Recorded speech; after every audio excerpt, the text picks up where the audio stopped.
The Southeast Produce Council is celebrating 20 years as a premier produce resource, and the organization is gathered this week for the Southern Innovations Expo. It's all happening right here in Nashville, Tennessee, where Chip Carter joins us live with an update. Chip? When we think about fresh produce, we think about the farmers who grow it and the supermarkets who sell it, but there are a lot of players in the middle who would be at a show like this, even at the state level. I'm with Sarah Cook with the Georgia Department of Agriculture and the Georgia Grown program. Sarah, what does Georgia Grown get out of coming to a show like this?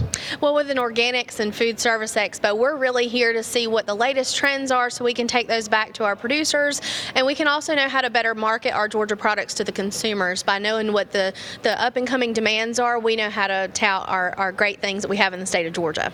Now, I know that there were a lot of Georgia growers who were among some of the earliest adopters of organic farming and coming into, and it's probably important to point out it's not an all organic farm or nothing organic farm. There are many conventional producers, labels that you would recognize out of Georgia, who also do organic farming as part of their program.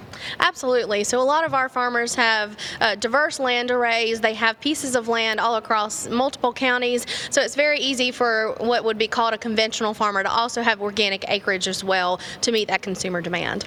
Now, this is the Southern Innovations Organics and Food Service Expo. I think when people say food service, everybody automatically assumes restaurant, and that's what everyone wants to talk to us about. But it's a much bigger picture than just what you're eating in a restaurant. Absolutely. So we're very thankful that restaurants want Georgia products, but especially our school nutrition. So our commissioner, Gary Black, says that the largest restaurant in Georgia is our school systems. So our job is to get our farms to get their products to the school nutrition directors and on the plates of our school children. And increasing their nutrition and the products that they try is a very important connection in that. And then we also see that cutting across many other categories, the things that people don't think about, cruise ship menus and right down to state prison system.